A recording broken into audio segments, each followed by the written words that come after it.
Good morning, everyone, and welcome to Dare to Be Great 2020. We have got 3 days full of amazing training and content, learning just all types of knowledge that you're going to be able to take from this.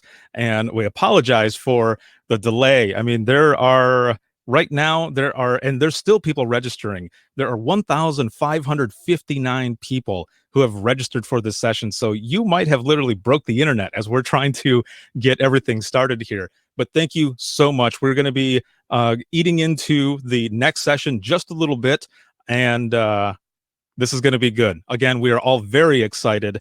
And our opening keynote speaker is Halcyon Frank, and she is going to be talking about Dare to Be an Encourager. And she's the founder of the Dispatch Lab, a dispatch training and consulting company. Her camera is not up here, but you will be able to hear her, and we'll get through some of the questions and everything else. So good morning once again, and Halcyon, it is all you. Good morning, everyone. I apologize. You can blame me for the delay. First, I quickly want to say thank you to Ricardo and Leah. They are kind of the backbone today. They are the ones getting the sessions in order, getting the speakers in order. So definitely shout out to them for everything they've done. We are behind, so I am going to go ahead and work through this kind of quickly. And if you have any questions after, by all means, I'll give you my contact information, and I'm more than happy to follow up with you. So Dare to Be Great. First, we're going to work on Dare to Be an Encourager. Like it says, there's enough critics already. So how it started, I like to put this in here, one, because I think it's kind of interesting sometimes how things come to be. And I also just love sharing pictures of my adorable nephew, who about almost 2 years ago now, when he was born, we had gone down to visit and gone to church, and the sermon was on Be an Encourager. And it really doesn't matter, what your background, faith, anything like that. It really just spoke to me in that we should all be trying to be an encourager, right? So the first thing, and I hate to get serious on you so early in the morning. I know we're daring to be great. Some of you are just daring to be awake right now. But that second bullet point, I think, is so important. Making a difference, being an encourager, it requires being different. I like to say that if, people are like, well, my management, my leadership, my supervisor, my coworker, whoever, they're not encouraging, it'll never work in my center, it's just not possible. And I like to just say, if your manager, your coworker, whoever, stop showering, would you stop showering too? At the risk of sounding like my mom, if your manager, coworker, whoever jumped off a bridge, would you jump off too?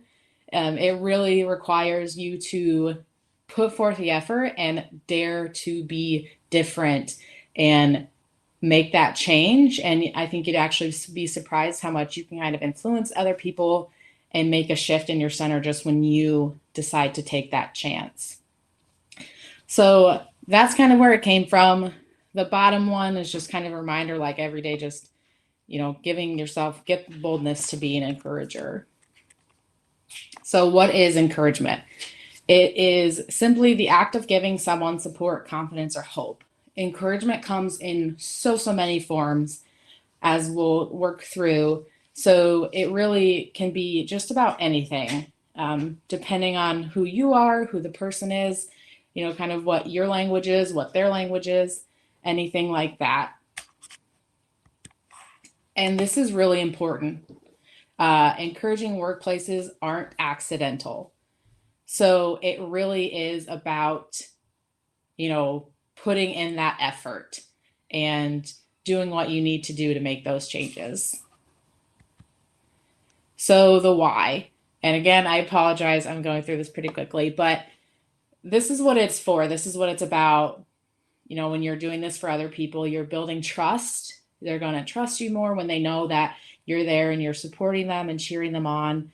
Learning, we're more open, right? When people talk to us and we know that they support us and trust us and we built that relationship, they're more apt to listen and learn and all that stuff that goes along with it.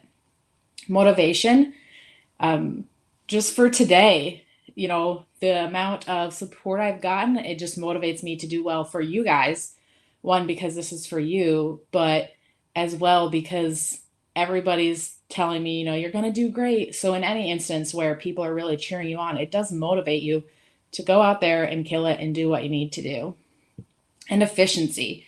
When people are trusting you and learning and they're motivated, we're only going to be that much more efficient and productive, and we're only going to work that much better as a team. So this one is more about what's in it for us. I would like to say that we're not human and we're not necessarily always looking out for, what's in it for us, but we kind of are. So what's in it for us, right? When we're encouraging others, we're building our own happiness. There's a statistics that says that 40% of our happiness comes from our intentional acts. So we can control 40% of our happiness, which is almost half of it, just by what we choose to do, which should include encouraging others. So when we're building them up, we are increasing our happiness at the same time. New perspective. When you're talking to people and you're encouraging them and supporting them, it can change how you view things and, bring you new information and opportunities. When you go into something with no intentions of it benefiting you, but you make those connections and you support each other, it really can open up new opportunities for you. So the how, the 4 kind of main parts of how you're going to be an encourager is first is say thank you, foster an encouraging culture, assign responsibility, and utilize love languages. And we'll dive a little bit deeper into each of those. So say thank you. I think that sometimes we forget how much just saying thank you and how far that can go, how much it can mean to someone. Just letting them know that they're appreciated. It can be written, verbal, formal, informal. One example I like to give for me is we don't always get along with our coworkers, right? There's going to be friction at times. And I once had a coworker that, the relationship, had some trust that was kind of broken down and we were rebuilding it.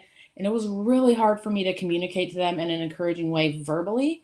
So I was able to use the kudos board that we had set up in our center and kind of do it written. And I don't think it's any less genuine. And it did kind of help to repair our relationship, but it was easier to write it out than to maybe go say it until we were kind of back at a place where that was more comfortable. But even when, maybe there's friction, it doesn't mean you can't still encourage each other. It may just take different forms. It may just be easier, again, to write it out. Phrases like, thank you, great job, you're doing well. Simple, quick, but can stick with someone. Definitely, the random email after like a huge call that all you just thank you, you did awesome. And I promise you, I've gotten a few of those and they will stick with you for a while. I'm sure I still have a couple of them saved actually, and they're nothing fancy. They're just an appreciation and a thanks for doing a good job. So definitely don't overlook that. Just even a simple thank you. Fostering and encouraging culture. So first and foremost, I want to say this is not just a leadership thing. This is not something that your management, your director, or your whoever has to set up. This is something that you on the front line can work together to set up for your center. So foster a culture that supports sharing and speaking up, even if it's just to each other. Allow and support others to share ideas. When you're kind of going around the table at a meeting, give everybody the chance to speak up. Make positive talk the norm. I like to say, are you venting or are you ranting? Sometimes when we have those tough calls, we tend to get off of them and we are kind of rambling on about it. And there's sometimes where we have to get that release in, right? We have to say something, but are you venting to help yourself kind of decompress and debrief and feel better? Or are you just ranting? Are you just kind of mad and you're just going off about it? You really want to focus more on keeping that talk either positive or even just kind of, that initial debrief and then moving on, but working towards shifting from maybe complaining more and more positive, encouraging talk. And again, it can be between leadership frontline. I worked at a center once where maybe encouragement and support wasn't, the leadership's primary goal.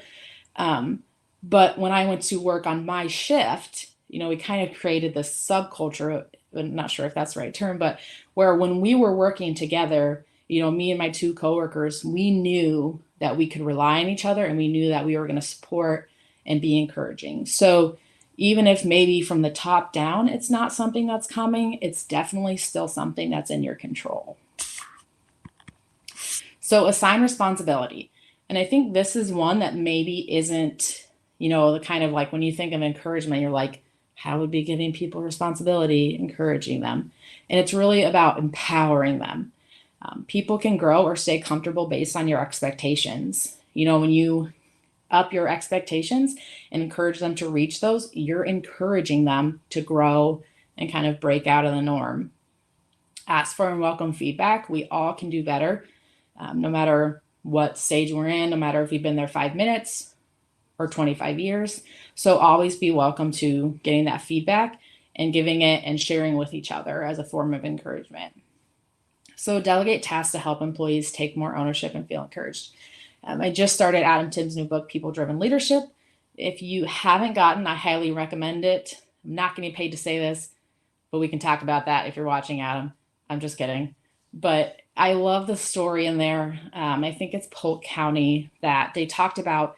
They created this morale, committee to help shift things around. And they found that, some of the grumpier people were on this committee and they didn't quite understand why that was. And then through being on it, they actually their attitudes improved and turned around. And that's what happens when we give people buy-in and we engage them. It empowers them to step up and do maybe some things that they haven't done before. And then the last one on this is independence versus compliance. When you encourage people to critical think, do what they need to do, kind of take those decisions into their own hands versus just kind of following the rules, that can really encourage them too, because they know that you expect them to step up and, critically think in situations and make decisions based on what they've learned and be able to kind of back those up. So number 4, the last one, utilize love languages. And this is a fairly common topic. There's just the love languages, I think for married couples, for the workplace, all that. So this is just a brief overview of what this might look like in your center. So first one is words of information. Again, don't underestimate the power of thank you. You did a great job. I appreciate you. Anything like that. Create a kudos board. Those can be really simple. It might just be a sticky note on a poster board. But, letting your employees have a way, your coworkers have a way to kind of publicly recognize you, even in an informal way. At my center, we have these little ones that you can mark like you're a hero. And I think one of the options is like, you're an okay person, because in dispatch, what's a compliment without just like a little insult, right? So the second one is gifts. And these don't have to be expensive. You don't have to go out and buy everyone like, a sweet new sweatshirt and duffel bag and all that stuff. They can be really simple because it's just a gesture of, hey, thank you, keep it up, keep up the great work, you're doing awesome. Bring them a cup of coffee or snack, even if it's their coffee and they just left it in the coffee pot, and that kind of ties into acts of service. Don't overthink them, that nice gesture. Hey, here's your coffee, keep it up. Maybe it's not your responsibility to clean up the center, but somebody else, help them out. Bring them something that they need. Again, bring them that cup of coffee left. Bring them something else that they need so they don't have to get up. Quality time. If you are in a position where you can take the time for one-on-one meetings and, really connect with each other, your employees, whatever that looks like, take it. One-on-one training. Sometimes I think we can also underestimate the power of maybe one-on-one training when we have large groups. Sometimes that extra little time, just one-on-one, can be a huge encouragement and really shift, the direction of a trainee's career, really. And then the last one, physical touch. It's use at your own risk, just like it says. Obviously, in a professional setting, this isn't going to be your go-to. But high fives, handshakes. I always tell people I was loved as a child. No issues there. I'm just not a hugger. Ricardo makes fun of me for it. I will still accept hugs, but definitely not my thing. So if you're trying to encourage me, please do not give me a hug, but I'll take a handshake or a high five, mostly a high five. So, kind of wrapping up here quickly, I love this quote because if you feel like encouragement is something that you need in your life, part of how you're going to get that is to go out and encourage others. So, if you long for more support, support others. If you long for more appreciation, appreciate others. More love and accept others. Recognition, recognize others. More understanding, understand others. So, bottom line, if you long for more encouragement yourself, be an encourager. So, I've gone through this really quickly, and I apologize. Um, but that's, really all that it is. And more than happy to follow up with you guys for individual ideas, stuff like that. But as we start this conference and we're kicking off Dare to Be Great and overcoming obstacles like technology delays, I just want to leave you with one kind of thought that, has meant a lot to me and is one of my favorite quotes. When you're daring to be great, you might encounter pushback. Not everybody's always going to be on board, but when you're growing and learning and trying to expand your skills and step outside and dare to be more than maybe what you are now, just remember, as the quote says, it is not the critic who counts. Credit belongs to the man who is actually in the arena, whose face is marred by dust, sweat, and blood, who strives valiantly, who errs, who comes up short again, and who at worst, if he fails, at least he fails while daring greatly. So I challenge you guys to dare to be great, because just know if you fail, you failed while daring to be great, and you can pick yourself back up and move on. So that is my contact information. If you are looking for encouragement ideas, kudos boards, just different little fun crafty things, there is a Pinterest board at pinterest.com/the dispatch lab, where I've pinned just different ideas of stuff that you can do, bulletin boards, kudos boards, all that kind of stuff. So again, went through it really quickly. I'm super excited for the rest of this conference, you guys. There are so many great speakers. It is such a great lineup. I can't wait to watch it myself. And thank you for letting me kick this off for you. And I will pass it back to Ricardo. All right. Thank you so very much for your presentation. Really quick before we end this here, I want to let you know that even though on your side and probably on my side, I can't see you, everyone can actually see you.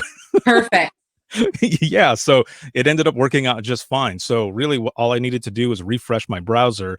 Since I'm the host, unable to do that at the moment, but you did excellent. Again, thank you so much. I just want to run through these polls with you really quick. I did post this up as you started talking. So for your first one, does your agency have any type of recognition program? There are 64 votes for yes, and then 33 votes for no. So then the next one is on a scale of 1 to 5, 1 being poor morale and no encouragement, and 5 being great encouraging environment. How would you rate your center? So there was 4 votes, 4.2% for 5, and then there was 30 votes for 4, 54 votes for 3, and they're still kind of coming in right now as well as I'm talking. And then there were 9 votes for 2, and then 4 votes for 1. So um really what jumped up right now is 3 at 60 Okay. votes for 3. So So we're working on it. It's a work mhm, in progress. yes, for sure. So That's that information will stay there, and the polls will be available for everyone in the replay. Because what's going to happen here now for everyone who's watching, I'm going to end the broadcast here in just one moment, and it is immediately going to start the replay. And I'm going to move to the next session, and I'm going to bring you all there with me. And it'll say that the speaker is preparing. I'm going to get with the next speaker, which is Joe Serio, and then we're going to get started from there. So again, Halcyon, thank you so much. And also make sure to check her out, the Dispatch Lab, on social media, and all the information, like it says there. She's also going to be doing another session tomorrow. So Yeah. I'm excited for that. And thank you once again. I appreciate it. Yes, thank you guys. And I am going to end this broadcast. And again, it's going to go right into the repeat session, and we'll be moving to the next one.